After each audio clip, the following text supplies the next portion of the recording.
प्यारे दोस्तों, एक औरत के साथ उसके पालतू घोड़े ने ऐसी क्या हरकत कर दी कि पूरा गांव हैरान रह गया। क्या उस औरत ने घोड़े के साथ जिनसी ताल्लुकात कायम कर रखे थे।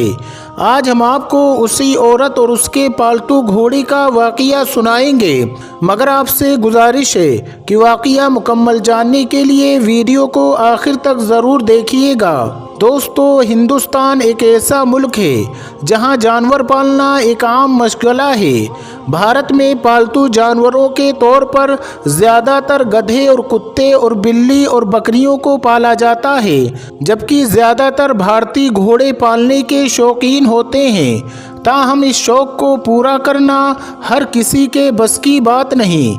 एक औरत ने जब घोड़ा पाला तो उसके साथ एक हैरानकुन वाक़या पेश आया, जिसने पूरे गांव वालों को हैरत में मुब्तला कर दिया। ये वाक़या भारत के जुनूब मशरकी रियासत में पेश आया, जहां भाटिया चारण नाम की एक औरत रहा करती थी, जिसकी उम्र 28 साल बताई जाती है। ये वाक़या उस दौर का है जब भारत पर अंग्रेज़ हुकूमत किया करते थे, जबकि अंग्रेज़ों ने रियासत के इंतज़ामी उमूर यहाँ के राजा के हवाले कर रखे थे। रियासत के राजा सख्तगीर इंसान थे, अक्सर औकात अपनी ही रियाया पर जुल्म व सितम ढाया करते थे। एक बार का जिक्र है कि राजा ने शिकार का प्रोग्राम बनाया। इस मकसद के लिए उसने गांव भर से घोड़े मंगवाए। खूब तहकीक और रिसर्च करने के बाद राजा के आदमियों ने भाटिया चारण नामी औरत का घोड़ा मुंतखब कर दिया और उसे राजा के हुजूर पेश करके कहा, महाराज, ये घोड़ा इंतहाई उम्दा नस्ल का है, क्योंकि इसकी तरबियत बहुत अच्छी तरीके से की गई है। राजा ने जब घोड़े की तारीफ सुनी तो सवारी करके घोड़े की सलाहियत को जानना चाहा। सवारी करने के बाद रियासत का राजा उस घोड़े के गुण गाने लगा। उसने भाटिया चारण नामी औरत से कहा कि वो ये घोड़ा उसे बेच दे और इसके बदले में वो उसे मुँह मांगी कीमत अदा करेगा। मगर वो औरत ना मानी और उसने रियासत के राजा से कहा कि ये घोड़ा इतना कीमती है कि तुम सारी रियासत देकर भी इसे हासिल नहीं कर सकते हो। ये जवाब सुनकर तमाम दरबारी और खुद राजा भी हैरान रह गया। राजा ने भाटिया चारण नामी औरत से पूछा कि बताओ, इस घोड़े में ऐसी क्या खूबी है कि जिसकी वजह से तुम इसकी कीमत इतनी ज़्यादा बता रही हो। जिस पर भाटिया चारण ने राजा से कहा कि वो अपने पालतू घोड़े का राज किसी को भी नहीं बता सकती। प्यारे दोस्तों, एक लंबी गुफ्तगू करने के बाद जब राजा ने देखा कि भाटिया चारण घोड़ा बेचने पर रजामंद नहीं है, तो बस उसने भाटिया चारण से उसका घोड़ा उधार मांग लिया और कहने लगा कि हम शिकार करने के बाद ये घोड़ा इसी हालत में तुम्हें वापस कर देंगे, क्योंकि ये घोड़ा वाकई में हमें बहुत पसंद आया है। इसलिए हम चाहते हैं कि हम इस घोड़े पर बैठकर शिकार खेलें। भाटिया चारण ने राजा की बात सुनी तो उसने कहा कि ठीक है, मगर मेरी एक शर्त है। मेरे घोड़े को शाही घोड़े का खिताब देना होगा। इसकी देखभाल पर आने वाला माहाना खर्च अगले 1 साल तक अदा करना होगा। राजा और उसके आदमियों ने जब उसकी ये शर्त सुनी तो वो हैरान हो गए और मशावरत के बाद राजा ने भाटिया चारण नामी औरत की शर्त मंजूर कर ली कि शिकार से वापस आने के बाद इस शर्त पर अमल दरामद शुरू कर दिया जाएगा। जिसके बाद भाटिया चारण ने राजा को अपना कीमती घोड़ा दे दिया। राजा उसको लेकर मुकर्ररा दिन शिकार करने जंगल पहुंचा। उसने घोड़े को रोकने की कोशिश की तो घोड़ा ना रुका और जंगल के घने हिस्से की तरफ दौड़ता हुआ चला गया। सिपाही और मुहाफिज भी हैरान थे कि इससे पहले तो राजा ने इतने घने जंगल में जाकर कभी शिकार नहीं किया था। खैर, वो भी राजा के पीछे पीछे चले गए। वो घोड़ा काफ़ी देर तक दौड़ता रहा। उन्हें जंगल के एक ऐसे हिस्से में ले गया जिससे कोई और वाकिफ न था। यहाँ शिकार के लिए बहुत ज़्यादा परिंदे और जानवर थे। तरह तरह के जंगली फल थे और मीठे पानी के चश्मे भी बह रहे थे। ये देखकर राजा बहुत खुश हुआ और जी भरकर शिकार किया, जंगली फल खाए और मीठा पानी पिया। और वापस चल पड़ा। प्यारे दोस्तों, महल वापस पहुंचकर वो काफ़ी ज़्यादा मुतासिर हुआ।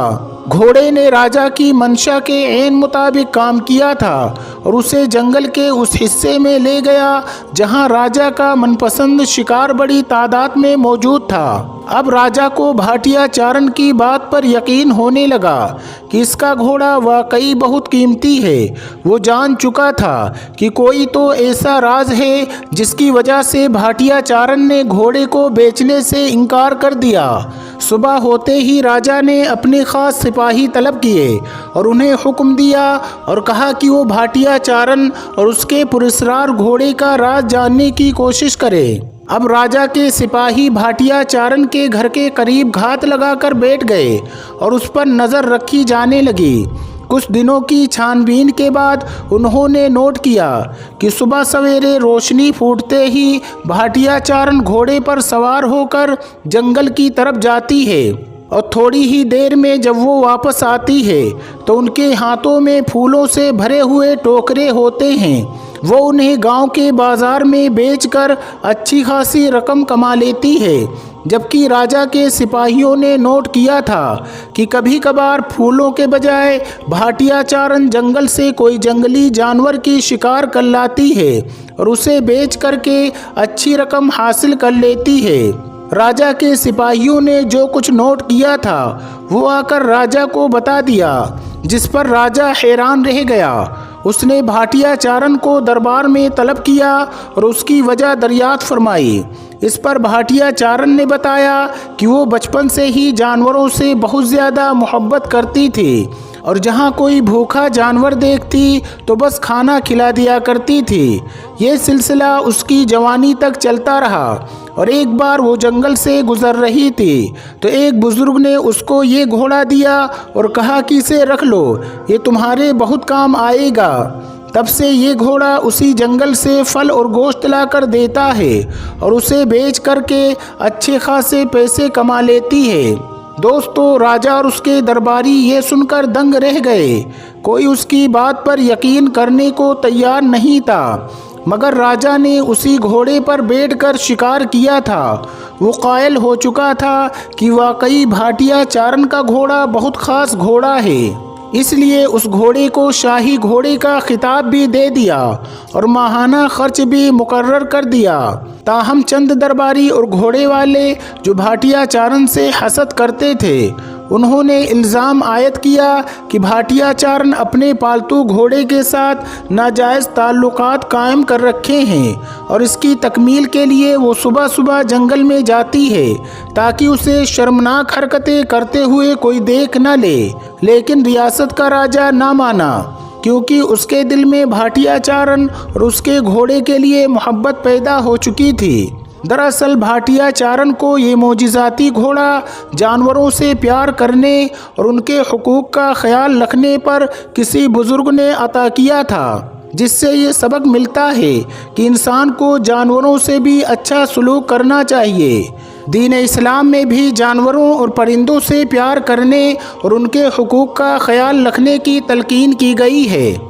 इस्लाम के मुताबिक तुम में बेहतरीन वो है जो अल्लाह की मखलूक को ज़्यादा फ़ायदा पहुँचाने वाला हो।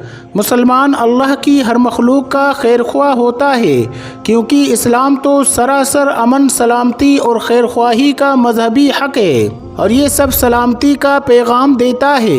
इस्लाम ने तो अपने पैरोकारों को जानवरों से भी हुस्न सलूक करने का दर्स दिया है और उन पर रहम करने का हुक्म दिया है। हज़रत सईद बिन जुबैर फरमाते हैं कि मैं इब्ने उमर के साथ था। वो चंद नौजवानों के पास से गुज़रे जिन्होंने एक मुर्गी बांध रखी थी और उस पर तीर से निशानाबाजी कर रहे थे। जब इब्ने उमर को देखा तो भाग गए। उस वक्त इब्ने उमर ने फरमाया कि बिलाशुबा अल्लाह के महबूब हज़रत मोहम्मद सल्लल्लाहु अलैहि वसल्लम ने ऐसा करने वालों पर लानत फरमाई है।